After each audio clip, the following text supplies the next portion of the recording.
Waktu itu Raka sebenarnya cuma lagi capek aja. Seharian bantu tetangga potong ayam untuk acara kecil di kampung. Bajunya masih bau amis, walau sudah dibilas seadanya.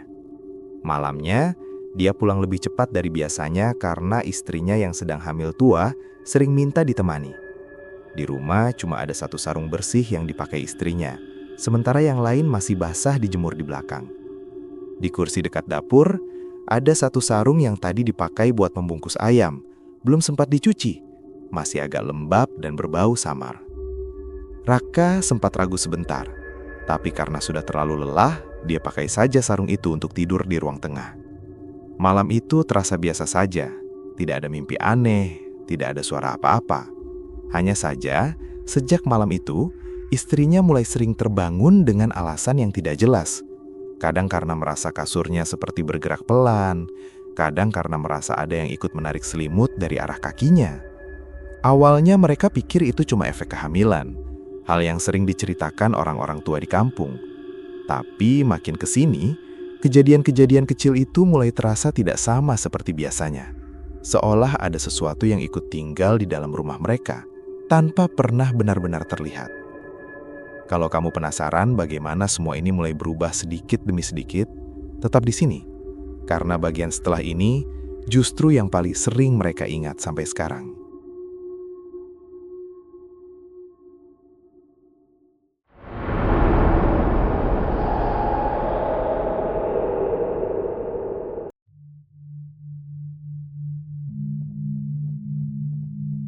Waktu itu, Raka pulang lebih cepat dari biasanya.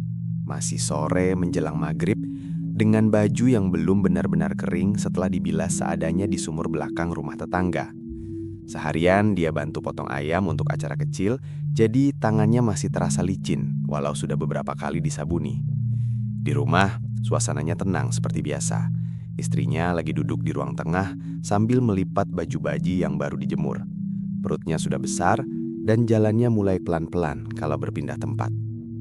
Raka sempat duduk sebentar di dekat pintu, melepas sandal sambil menarik napas panjang, lalu bertanya apakah ada sarung yang bisa dipakai. Istrinya bilang yang bersih cuma satu, itu pun sedang dia pakai karena udara malam belakangan ini terasa lebih dingin. Sarung lain masih basah di belakang, belum sempat diangkat sejak siang. Raka mengangguk saja, tidak banyak berpikir, lalu masuk ke dapur untuk mengambil air minum. Di kursi kayu dekat meja, dia melihat sarung yang tadi dipakai untuk membungkus ayam, masih terlipat seadanya. Warnanya agak gelap karena lembab. Dia pegang sebentar, baunya masih ada, tapi tidak terlalu menyengat seperti tadi siang. Mungkin karena sudah agak lama dibiarkan. Raka sempat diam sebentar, seperti mempertimbangkan sesuatu, tapi akhirnya dia bawa juga sarung itu ke ruang tengah.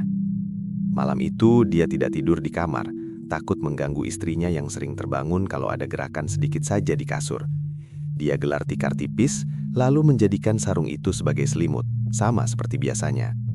Lampu dimatikan lebih awal dari biasanya karena listrik sempat turun beberapa kali sejak sore. Suasana rumah jadi lebih sunyi, hanya terdengar suara kipas angin kecil yang berputar tidak terlalu stabil. Raka tertidur cukup cepat malam itu, tanpa mimpi yang bisa dia ingat saat bangun nanti. Semuanya terasa biasa saja, bahkan sampai tengah malam tidak ada hal yang benar-benar membuatnya terjaga. Hanya saja, di dalam kamar, istrinya beberapa kali terbangun tanpa alasan yang jelas. Awalnya karena merasa posisi selimutnya berubah, seperti tertarik sedikit ke arah kaki. Dia pikir mungkin karena dia sendiri yang banyak bergerak saat tidur. Tapi setelah beberapa kali, dia mulai merasa bagian bawah kasur seperti sedikit turun. Bukan seperti amblas, tapi lebih ke arah ditekan pelan, lalu kembali seperti semula. Dia sempat memanggil nama Raka sekali, pelan saja, mengira suaminya mungkin masuk ke kamar tanpa dia sadari. Tidak ada jawaban, dan saat dia membuka mata lebih lebar, pintu kamar tetap tertutup seperti sebelumnya. Setelah itu dia mencoba tidur lagi, meskipun perasaan di bagian kakinya masih terasa aneh, seperti ada ruang yang tidak benar-benar kosong. Pagi harinya, semuanya kembali terlihat normal. Raka bangun lebih dulu, menggulung tikar dan melipat sarung itu tanpa memperhatikan apa-apa. Istrinya keluar kamar sambil membawa bantal kecil. Wajahnya terlihat sedikit lelah, tapi tidak mengatakan apapun selain mengeluh tidurnya tidak terlalu nyenyak. Raka hanya mengangguk, mengira itu hal biasa yang sering terjadi di masa kehamilan seperti sekarang. Waktu itu tidak ada yang benar-benar mereka anggap aneh. Hal-hal kecil yang terjadi malam itu terasa seperti bisa dijelaskan dengan cara yang sederhana. Tapi justru dari situ, semuanya mulai bergeser sedikit demi sedikit dengan cara yang tidak langsung terasa, sampai akhirnya mereka sendiri baru sadar setelah semuanya sudah terlalu sering terjadi. Malam berikutnya berjalan hampir sama seperti sebelumnya. Hanya saja kali ini Raka pulang sedikit lebih larut karena membantu membereskan sisa-sisa acara di rumah tetangga. Di dalam rumah, lampu ruang tengah sudah redup, dan dari dalam kamar terdengar suara pelan televisi yang sengaja dikecilkan volumenya. Istrinya belum tidur, tapi sudah berbaring dengan posisi miring seperti biasa, mencoba mencari posisi yang paling nyaman karena perutnya semakin berat. Raka tidak banyak bicara malam itu. Dia hanya sempat masuk ke kamar sebentar, menanyakan apakah istrinya butuh sesuatu, lalu kembali ke ruang tengah dengan sarung yang sama seperti malam sebelumnya. Sarung itu sebenarnya sudah digantung di belakang pintu sejak pagi, tapi entah kenapa baunya masih tertinggal tipis, tidak hilang sepenuhnya walau sudah diangin-anginkan cukup lama. Raka tetap memakainya tanpa terlalu memperhatikan, lalu merebahkan diri di atas tikar. Di dalam kamar, istrinya sempat memperhatikan suara dari luar yang perlahan menghilang seiring Raka mulai tertidur. Rumah kembali sunyi. Hanya ada suara kipas dan sesekali bunyi kayu yang mengembang karena udara malam. Dia mencoba memejamkan mata, tapi tidak langsung tertidur seperti biasanya. Ada rasa tidak nyaman yang sulit dijelaskan. Bukan sakit, bukan juga gelisah.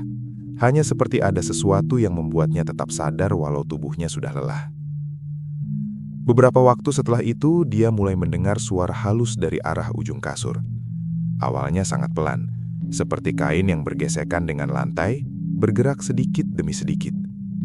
Dia membuka mata, menunggu beberapa detik, memastikan apakah itu hanya suara dari luar atau memang berasal dari dalam kamar. Suara itu berhenti saat dia benar-benar terjaga, membuatnya sempat berpikir bahwa itu hanya perasaannya saja. Dia menarik selimut sedikit lebih tinggi, lalu mencoba memejamkan mata lagi. Tidak lama setelah itu, suara yang sama muncul kembali. Kali ini sedikit lebih jelas, seperti ada sesuatu yang diseret perlahan di bagian bawah tempat tidurnya. Bukan suara yang keras, tapi cukup untuk membuatnya sadar bahwa itu bukan suara biasa yang sering dia dengar setiap malam. Dia tidak langsung bangun, hanya diam, mendengarkan sambil mencoba menebak dari mana asalnya. Kakinya terasa sedikit dingin, walau tertutup selimut, dan tanpa sadar dia menariknya lebih ke atas, menjauh dari ujung kasur. Suara itu berhenti lagi, seperti menunggu, lalu muncul kembali beberapa saat kemudian dengan ritme yang tidak beraturan. Akhirnya dia memanggil Raka, kali ini sedikit lebih keras dari malam sebelumnya. Tidak ada jawaban. Dia tahu Raka ada di luar, tapi jarak antara ruang tengah dan kamar tidak terlalu jauh untuk sekadar menjawab panggilan. Dia sempat berpikir untuk bangun dan membuka pintu, tapi tubuhnya terasa berat untuk digerakkan, seperti tertahan oleh rasa malas yang tiba-tiba muncul. Suara itu akhirnya berhenti sendiri setelah beberapa saat. Tidak ada langkah kaki, tidak ada bunyi pintu, hanya hilang begitu saja seperti tidak pernah ada. Setelah itu suasana kembali sunyi, bahkan terasa lebih sunyi dari biasanya. Dia akhirnya tertidur menjelang pagi, dalam keadaan setengah sadar. Keesokan harinya saat sarapan, dia sempat menceritakan suara itu ke Raka dengan nada biasa saja, seperti menceritakan hal kecil yang tidak terlalu penting. Raka mendengarkan sambil menuang teh, lalu mengatakan mungkin itu suara tikus atau kucing yang masuk dari belakang rumah. Penjelasan itu terdengar masuk akal, dan mereka tidak membahasnya lebih jauh. Tapi malam berikutnya, suara itu kembali lagi, di tempat yang sama, dengan cara yang hampir tidak berubah. Seolah tahu persis di mana harus berhenti setiap kali didengar. Hari itu berjalan seperti biasa. Tidak ada kejadian yang benar-benar menonjol. Raka bahkan sempat bercanda soal suara yang diceritakan istrinya malam sebelumnya. Menganggap itu mungkin hanya hewan kecil yang lewat di bawah rumah. Istrinya juga tidak membantah. Meskipun dalam hati dia masih mengingat jelas bagaimana suara itu terdengar terlalu pelan dan terlalu dekat untuk sekadar suara tikus. Menjelang sore, Raka akhirnya mencuci sarung yang kemarin dia pakai. Dia merendamnya cukup lama di ember belakang, bahkan menambahkan sabun lebih banyak dari biasanya, karena bau yang menempel terasa agak berbeda. Bukan cuma amis seperti daging mentah, tapi ada sesuatu yang lebih pekat, seperti bau yang sudah terlalu lama menempel dan tidak benar-benar hilang, walau sudah dibilas berkali-kali. Setelah dicuci, sarung itu dijemur di tali dekat dapur, kena angin langsung. Raka sempat mencium baunya lagi sebelum ditinggal, memastikan apakah masih tersisa. Tapi kali ini baunya sudah hampir tidak terasa. Dia menganggap itu sudah cukup, lalu masuk ke dalam tanpa memikirkan hal lain. Malamnya, suasana rumah kembali tenang. Istrinya sudah masuk kamar lebih dulu, sementara Raka masih duduk di ruang tengah, memainkan ponselnya sebentar sebelum tidur. Tidak ada suara aneh, tidak ada tanda-tanda seperti malam sebelumnya. Semua terasa lebih normal, bahkan terlalu normal sampai membuat kejadian kemarin terasa seperti sesuatu yang dilebih-lebihkan. Beberapa saat setelah lampu dimatikan, istrinya mulai mencium bau yang samar. Awalnya dia tidak langsung mengenalinya, hanya seperti bau yang asing tapi tidak benar-benar baru. Dia menggeser posisi sedikit di atas kasur, mencoba mencari arah datangnya bau itu. Semakin lama baunya terasa semakin jelas, dan saat itu dia baru menyadari kalau itu mirip dengan bau yang sempat dia cium dari sarung yang dipakai Raka. Dia sempat berpikir mungkin Raka masuk ke kamar tanpa dia sadari, membawa sarung itu bersamanya. Tapi saat dia buka mata dan melihat ke arah pintu kamar masih tertutup rapat seperti sebelumnya. Tidak ada suara langkah, tidak ada pergerakan dari luar. Bau itu tidak menyebar ke seluruh ruangan, hanya terasa di bagian bawah kasur, dekat dengan kakinya. Dia menarik selimut lebih tinggi lagi, menutupi hampir seluruh tubuhnya, sambil mencoba mengabaikan bau tersebut. Tapi setiap kali dia bergerak sedikit, bau itu seperti ikut bergeser, tetap berada di sekitar area yang sama. Beberapa menit kemudian, suara halus yang sama seperti malam sebelumnya mulai terdengar lagi. Kali ini muncul bersamaan dengan bau itu, membuatnya sulit untuk menganggap semuanya sebagai kebetulan. Suara gesekan pelan di ujung kasur, lalu berhenti, kemudian muncul lagi dengan jeda yang tidak teratur. Dia tidak langsung memanggil Raka malam itu, hanya diam, mendengarkan, sambil mencoba menenangkan diri dengan cara menarik nafas perlahan. Tapi semakin lama, kombinasi antara suara dan bau itu membuat suasana kamar terasa berbeda, seperti ada sesuatu yang memang sengaja berada di situ. Di luar kamar, Raka sebenarnya belum benar-benar tidur. Dia masih terjaga, walau dalam posisi berbaring. Sesekali dia mencium bau yang sama, tapi sangat tipis, hampir tidak terasa. Dia sempat mengira itu hanya sisa bau dari tangannya sendiri yang belum benar-benar hilang sejak siang tadi. Pagi harinya, istrinya menceritakan bau itu dengan lebih serius dari sebelumnya. Kali ini dia tidak terdengar ragu, karena yang dia rasakan terlalu jelas untuk dianggap kebetulan. Raka mendengarkan lebih lama, tapi tetap mencoba mencari penjelasan yang masuk akal, mungkin dari saluran air atau dari luar rumah. Namun saat dia keluar ke belakang untuk mengecek, tidak ada bau apapun di sekitar jemuran. Sarung yang digantung sejak kemarin sudah kering, dan saat dia pegang, baunya justru bersih seperti baru dicuci. Itu membuatnya diam sedikit lebih lama dari biasanya, sebelum akhirnya kembali masuk ke dalam rumah tanpa mengatakan apa-apa. Beberapa hari setelah itu, Raka mulai lebih sering berada di rumah. Bukan karena ada sesuatu yang jelas berubah, tapi lebih karena istrinya terlihat cepat lelah dan tidak lagi banyak bergerak seperti biasanya. Dia jadi terbiasa duduk lebih lama di dekat kamar, sesekali hanya mendengarkan suara dari dalam, memastikan semuanya baik-baik saja tanpa harus selalu masuk. Istrinya sendiri mulai lebih sering berbaring, terutama saat malam. Posisi tidurnya tidak banyak berubah, miring ke satu sisi dengan tangan sesekali menahan perutnya. Gerakan bayi di dalam kandungan sebenarnya masih terasa, bahkan cukup aktif. Tapi ada beberapa momen yang membuatnya berhenti sejenak, mencoba membedakan mana gerakan yang biasa dan mana yang terasa berbeda. Suatu malam, saat suasana rumah sudah benar-benar sunyi, dia merasakan satu gerakan kecil di bagian bawah perutnya. Awalnya tidak terlalu aneh, hanya seperti dorongan pelan yang sering terjadi. Tapi beberapa detik setelah itu, muncul gerakan lain di titik yang berbeda. Bukan berpindah seperti biasanya, melainkan seperti ada dua respons yang tidak saling berkaitan. Dia menggeser tangannya sedikit, mencoba merasakan lebih jelas. Biasanya setiap kali dia menyentuh perutnya, bayi akan merespons dengan cara yang cukup konsisten, entah dengan menendang atau bergerak perlahan. Tapi malam itu, saat tangannya diletakkan di satu sisi, justru terasa dorongan dari sisi lain, seolah tidak mengikuti arah sentuhannya. Dia sempat memanggil Raka pelan, meminta ditemani sebentar. Raka masuk ke kamar, duduk di pinggir kasur, lalu ikut meletakkan tangannya di atas perut istrinya. Mereka menunggu beberapa saat, dan memang ada gerakan lagi, tapi kali ini terasa lebih dalam, bukan seperti tendangan ringan, melainkan tekanan yang muncul lalu hilang dengan cepat. Raka mencoba menenangkan, mengatakan mungkin itu posisi bayi yang berubah karena usia kandungan sudah mendekati waktu lahir. Penjelasan itu terdengar masuk akal, dan istrinya tidak membantah, walau dia masih merasa ada perbedaan kecil yang sulit dijelaskan. Beberapa malam berikutnya, hal yang sama mulai terulang, tapi tidak selalu di waktu yang sama. Kadang terjadi saat dia baru berbaring, kadang justru saat dia hampir tertidur. Gerakan itu tidak pernah terlalu kuat, tapi cukup untuk membuatnya terjaga dan memperhatikan lebih lama dari biasanya. Yang mulai terasa aneh adalah pola dari gerakan itu. Tidak selalu mengikuti kebiasaan bayi pada umumnya, yang biasanya aktif di jam-jam tertentu. Justru sering muncul setelah suara halus di ujung kasur terdengar lebih dulu, walau hanya sebentar. Seolah ada jeda kecil antara suara itu dan reaksi yang terjadi di dalam tubuhnya.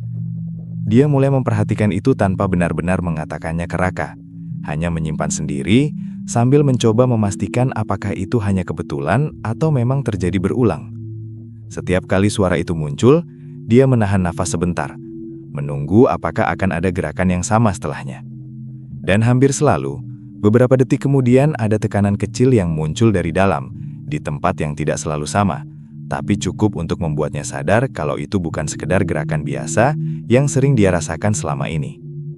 Pagi hari tetap berjalan normal seperti biasanya.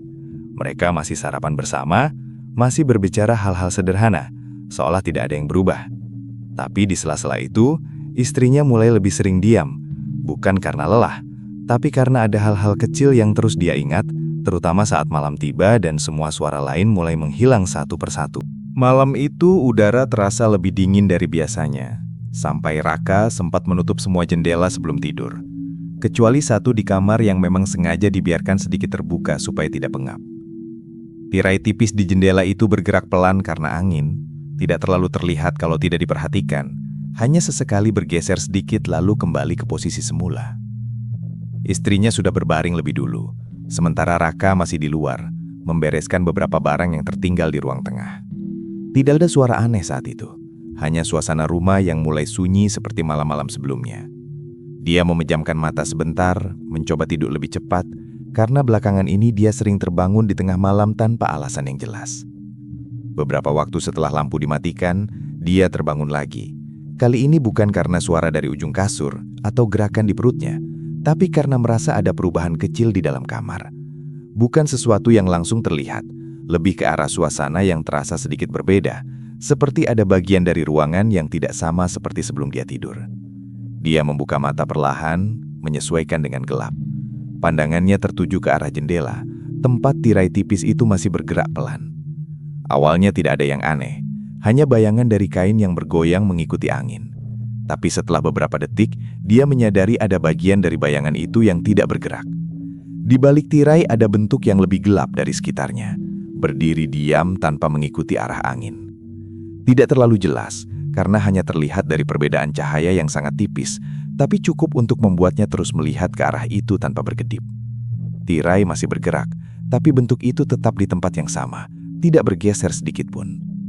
Dia tidak langsung bereaksi, hanya memperhatikan, mencoba memastikan apakah itu benar-benar ada atau hanya bayangan dari sesuatu di luar rumah. Tapi posisi jendela menghadap ke halaman belakang yang kosong, tanpa lampu, tanpa pohon besar yang bisa memantulkan bayangan ke dalam kamar. Beberapa detik kemudian, tirai bergerak lebih lebar karena angin yang sedikit lebih kencang, dan untuk sesaat, bagian di baliknya terlihat lebih jelas. Bentuk itu tidak berubah, tetap tegak dengan tinggi yang tidak jauh berbeda dari ukuran orang dewasa, tapi tidak terlihat detail apapun selain siluet yang terlalu pekat dibandingkan sekitarnya. Dia menarik selimut lebih tinggi tanpa sadar, tetap dalam posisi yang sama, tidak berani mengalihkan pandangan. Perutnya terasa sedikit menegang, dan di saat yang hampir bersamaan, ada gerakan kecil dari dalam, seperti respon yang datang tiba-tiba tanpa didahului apapun.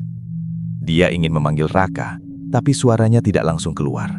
Ada jeda beberapa detik sebelum akhirnya dia bisa mengucapkan nama suaminya, pelan tapi cukup jelas. Dari luar kamar tidak ada jawaban, hanya suara kipas yang terus berputar. Saat dia kembali melihat ke arah jendela, tirai masih bergerak seperti biasa, tapi bentuk yang tadi terlihat sudah tidak ada. Tidak ada perubahan lain di dalam kamar, tidak ada suara tambahan, hanya kembali ke suasana yang sama seperti sebelumnya. Beberapa saat kemudian, Raka masuk ke kamar setelah mendengar panggilannya. Dia menanyakan ada apa, dan istrinya hanya menunjuk ke arah jendela sambil mengatakan dia sempat melihat sesuatu di situ. Raka mendekat, membuka tirai sepenuhnya, lalu melihat keluar sebentar. Halaman belakang tetap kosong, gelap tanpa apapun yang mencolok. Dia menutup kembali tirai itu lalu mencoba menenangkan istrinya dengan mengatakan mungkin itu hanya bayangan dari kain yang bergerak. Penjelasan itu terdengar sederhana, dan tidak ada bukti lain yang bisa menyangkalnya. Istrinya tidak menjawab panjang, hanya mengangguk pelan sambil kembali berbaring. Tapi sejak malam itu, setiap kali tirai di jendela bergerak sedikit saja, pandangannya selalu kembali ke arah yang sama, seolah masih menunggu apakah bentuk itu akan muncul lagi di tempat yang persis seperti sebelumnya. Sejak malam ketika istrinya melihat sesuatu di balik tirai, Raka mulai lebih sering tidur di dalam kamar, bukan lagi di ruang tengah. Awalnya hanya untuk memastikan semuanya baik-baik saja, tapi lama-lama jadi kebiasaan tanpa perlu dibicarakan. Kasur yang sebelumnya terasa cukup untuk 2 orang, sekarang mulai terasa berbeda, meskipun secara fisik tidak ada yang berubah. Malam pertama Raka kembali tidur di kamar, dia sempat merasa posisi tidurnya agak sempit. Dia mengira itu karena harus menyesuaikan dengan perut istrinya yang semakin besar. Jadi dia tidak terlalu mempermasalahkannya. Dia hanya menggeser badan sedikit ke tepi kasur, memberi ruang lebih lalu mencoba tidur seperti biasa. Beberapa saat setelah lampu dimatikan, suasana kamar kembali sunyi. Tidak ada suara dari luar, tidak ada gesekan di ujung kasur seperti malam-malam sebelumnya. Semua terasa lebih tenang, sampai akhirnya Raka mulai merasa ada tekanan kecil di sisi tubuhnya, bukan dari arah istrinya, tapi dari bagian kosong di belakang punggungnya.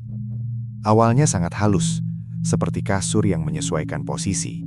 Tapi semakin lama, tekanan itu terasa lebih jelas, seolah ada sesuatu yang perlahan mengambil ruang di situ. Raka tidak langsung bergerak, hanya diam sambil mencoba memastikan apakah itu benar-benar terasa atau hanya karena posisinya yang tidak nyaman. Dia menggeser sedikit bahunya ke depan, berharap tekanan itu hilang. Tapi justru setelah dia bergerak, bagian di belakangnya terasa tetap penuh, tidak kembali seperti sebelumnya. Seperti ada sesuatu yang tetap berada di tempat itu, menjaga jarak yang sama, tidak mendekat, tapi juga tidak menjauh. Di sisi lain, istrinya juga belum benar-benar tertidur. Dia merasakan hal yang hampir sama, tapi dari arah yang berbeda. Bagian tengah kasur terasa seperti sedikit terangkat, bukan karena ada benda, tapi lebih seperti ada tekanan dari bawah yang membuat permukaannya berubah tipis. Dia tidak langsung mengatakan apa-apa, hanya menahan nafas sejenak, mencoba merasakan apakah perubahan itu akan hilang dengan sendirinya. Beberapa detik kemudian, ada gerakan kecil dari dalam perutnya, muncul bersamaan dengan rasa penuh di kasur yang tidak biasa itu. Dia menoleh sedikit ke arah Raka, memastikan apakah suaminya juga merasakan hal yang sama. Raka masih diam, tapi posisinya terlihat lebih kaku dari biasanya, seolah sedang menahan sesuatu. Akhirnya, Raka membuka suara pelan, menanyakan apakah istrinya bergerak tadi. Istrinya menjawab tidak, karena sejak tadi dia memang tidak mengubah posisi.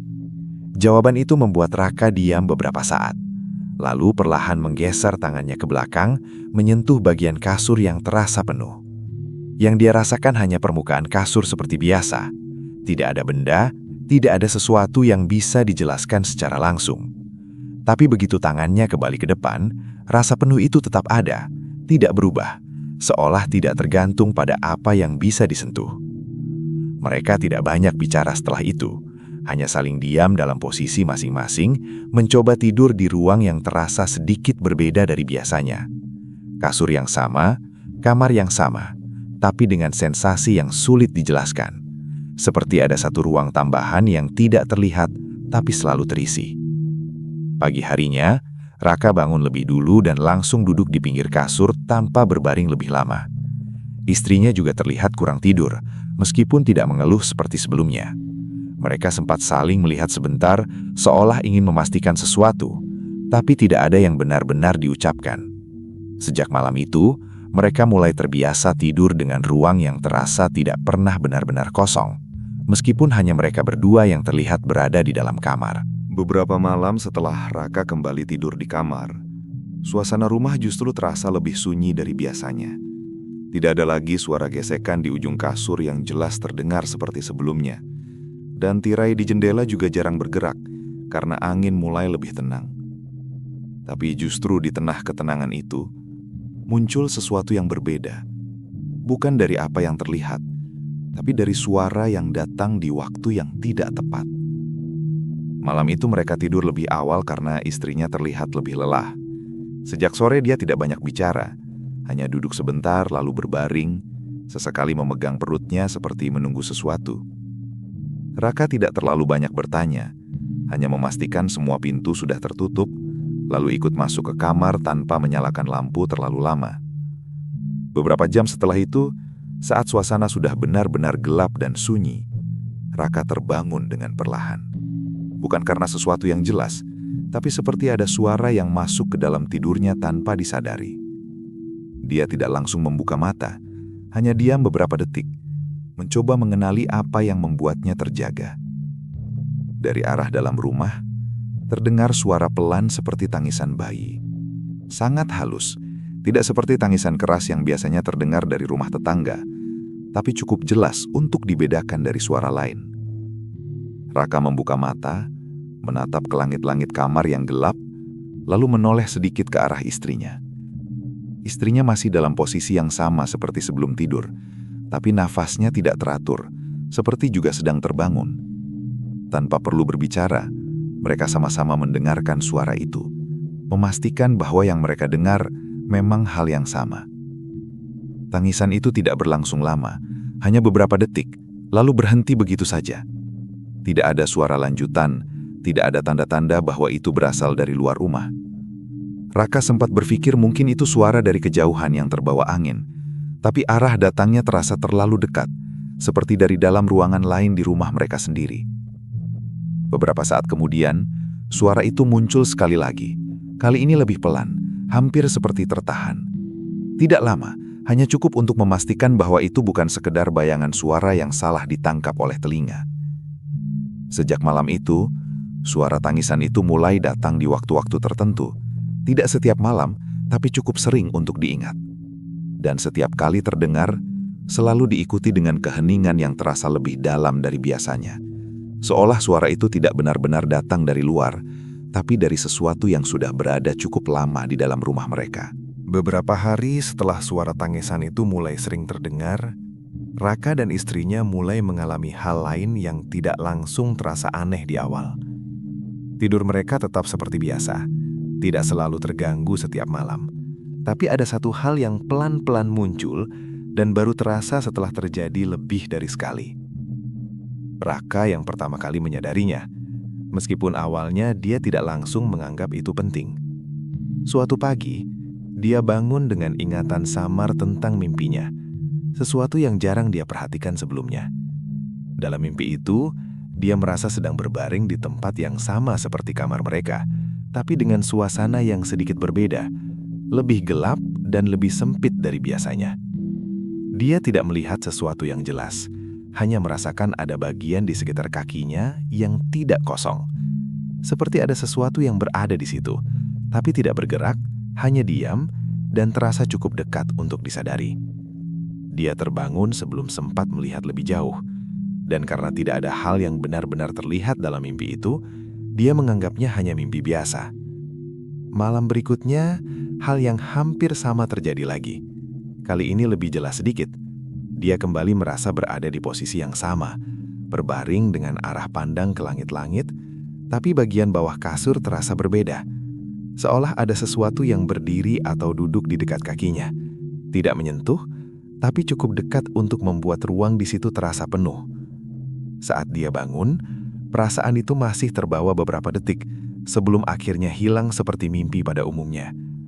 Dia tidak langsung menceritakannya ke istrinya, hanya menganggap itu akibat kelelahan atau pikiran yang terlalu banyak. Beberapa hari kemudian, istrinya justru mulai bercerita lebih dulu. Pagi itu, dia terlihat lebih diam dari biasanya. Lalu, tanpa diminta, dia mengatakan kalau belakangan ini, dia sering bermimpi tentang kamar mereka sendiri. Dalam mimpinya, suasana kamar terasa lebih sempit, dan selalu ada bagian di dekat kakinya yang terasa berbeda. Seperti ada sesuatu yang berada di situ, tapi tidak pernah benar-benar terlihat jelas. Raka tidak langsung merespons. Dia hanya mendengarkan sampai istrinya selesai bercerita, lalu menanyakan beberapa hal kecil, memastikan detail yang dia dengar. Semakin lama mereka bicara, semakin terasa kalau apa yang mereka alami hampir sama. Bukan hanya sekedar mirip, tapi dengan posisi dan perasaan yang serupa. Sejak itu, mimpi tersebut mulai datang lebih sering. Tidak selalu setiap malam, tapi cukup berulang untuk diingat dengan jelas. Polanya juga tidak banyak berubah. Mereka selalu berada di kamar yang sama, dengan posisi tidur yang sama, dan dengan satu bagian di sekitar kaki yang terasa tidak pernah benar-benar kosong. Kadang dalam mimpi itu, ada suara halus yang terdengar dari arah yang sama, seperti gesekan atau tarikan pelan yang sudah pernah mereka dengar sebelumnya saat terjaga. Tapi dalam mimpi, suara itu terasa lebih dekat, seolah tidak ada jarak antara apa yang mereka dengar dan apa yang berada di situ. Bangun dari mimpi itu tidak pernah terasa mendadak, selalu perlahan, seperti kembali ke kondisi sadar tanpa benar-benar terlepas dari apa yang barusan dialami. Beberapa detik pertama setelah bangun, mereka masih merasakan suasana yang sama, sebelum akhirnya menyadari bahwa kamar kembali seperti biasa. Yang mulai membuat mereka tidak nyaman, bukan hanya mimpinya, tapi kenyataan bahwa mereka mengalami hal yang sama tanpa pernah membicarakannya sebelumnya. Seolah apa yang mereka lihat atau rasakan dalam tidur bukan berasal dari pikiran masing-masing, tapi dari sesuatu yang memang ada di tempat yang sama, muncul dengan cara yang tidak langsung, tapi cukup konsisten untuk tidak diabaikan. Hari itu, Raka sebenarnya tidak berniat menceritakan apapun ke orang lain. Selama ini, semua yang terjadi di rumahnya masih dianggap sebagai hal yang bisa dijelaskan, atau setidaknya tidak perlu dibicarakan keluar. Tapi karena istrinya mulai terlihat lebih lemah dan tidurnya tidak pernah benar-benar nyenyak, dia akhirnya memutuskan untuk mampir ke rumah salah satu orang tua di kampung yang biasa dimintai pendapat. Rumah itu tidak jauh, hanya beberapa langkah dari jalan kecil di belakang rumah mereka. Orang tua itu sudah cukup lama tinggal di situ. Dikenal sering membantu kalau ada hal-hal yang dianggap tidak biasa, tapi jarang ikut campur kalau tidak diminta. Raka datang tanpa membawa apa-apa, hanya duduk di teras dan memulai cerita dari hal-hal yang paling ringan. Awalnya dia hanya bercerita tentang istrinya yang sering terbangun malam, tentang suara-suara kecil di dalam rumah, dan tentang mimpi yang belakangan sering datang. Orang tua itu mendengarkan tanpa banyak menyelah, hanya sesekali mengangguk-an.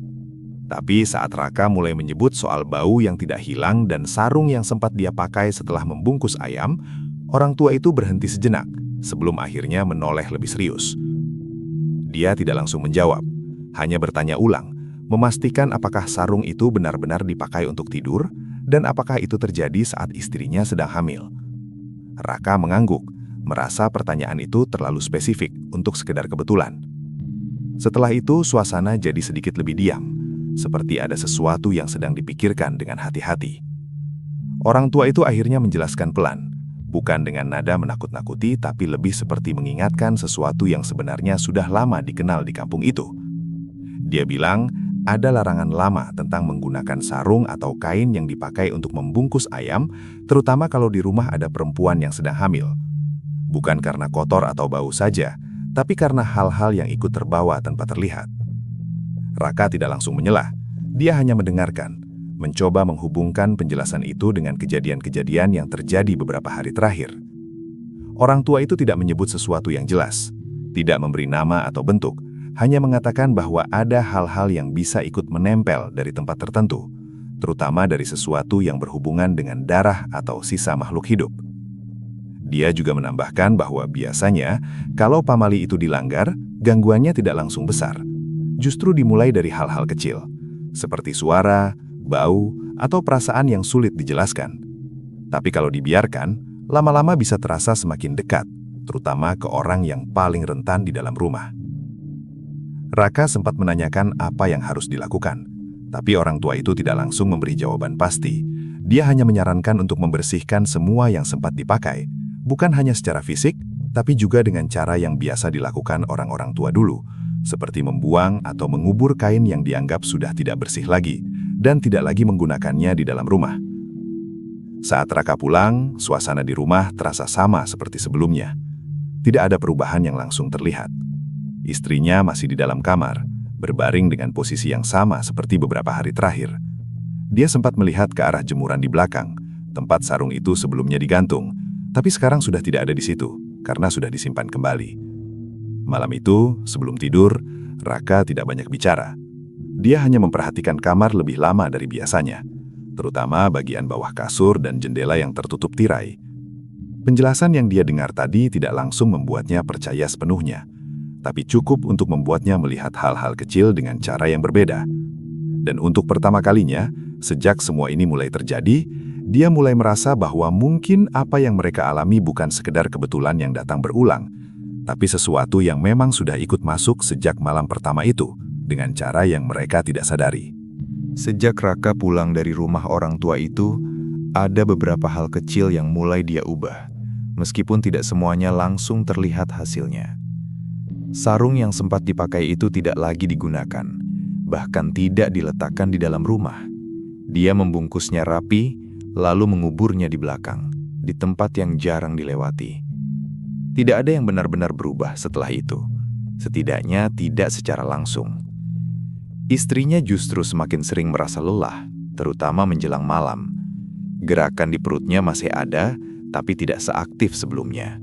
Lebih seperti muncul di waktu-waktu tertentu saja, lalu hilang cukup lama. Dia lebih banyak diam, sesekali hanya memejamkan mata tanpa benar-benar tidur, seperti menunggu sesuatu yang tidak dia katakan. Malam itu datang tanpa tanda apapun. Tidak ada suara tangisan sebelumnya, tidak ada gesekan di ujung kasur seperti biasanya. Rumah terasa sangat sunyi, bahkan lebih sunyi dari malam-malam sebelumnya.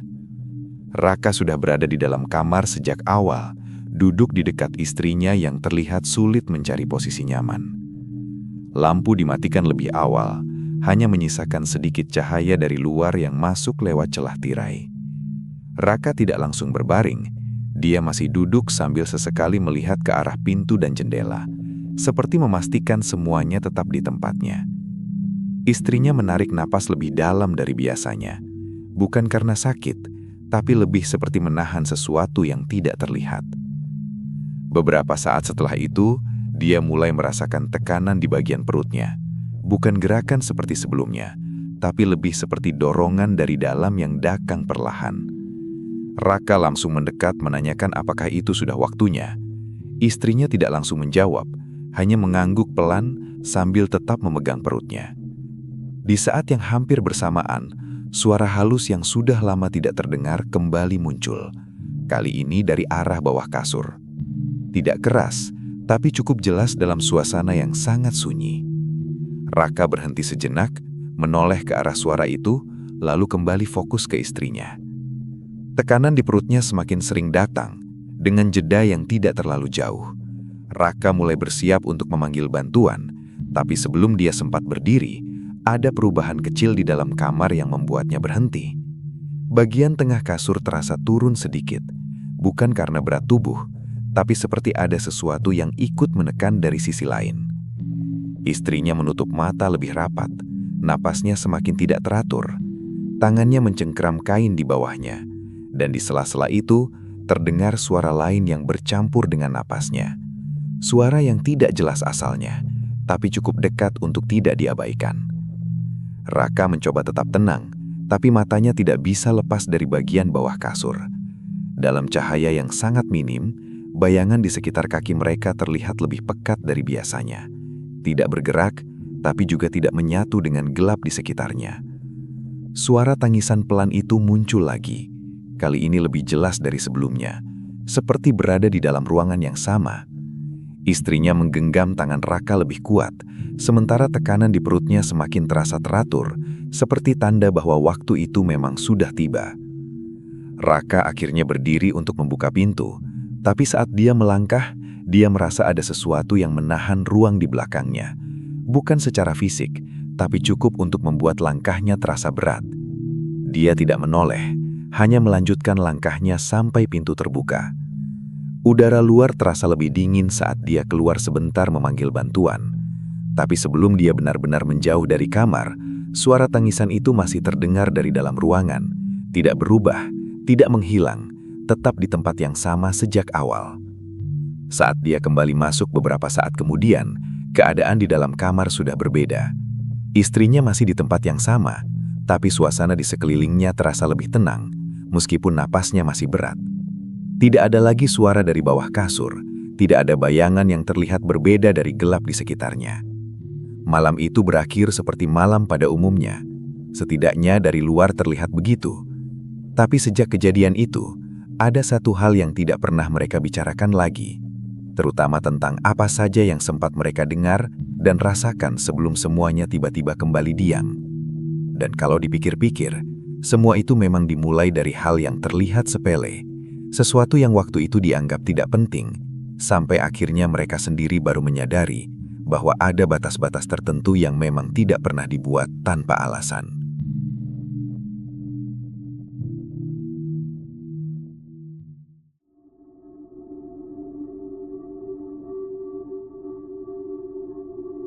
Dan itulah akhir dari cerita kali ini. Menurut kalian gimana?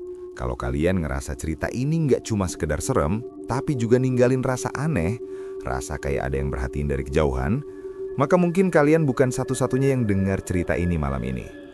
Sekali lagi aku ingetin, kalau kalian punya pengalaman horor atau cerita yang sampai sekarang masih kalian simpan sendiri, kalian bisa kirimkan ke email sunyiwara.official@gmail.com. Karena di Sunyiwara, semua berawal dari sunyi, kemudian menjadi wara. Aku pamit, sampai ketemu di cerita Sunyiwara berikutnya. Dan ingat, kalau malam makin sunyi, belum tentu kalian benar-benar sendiri.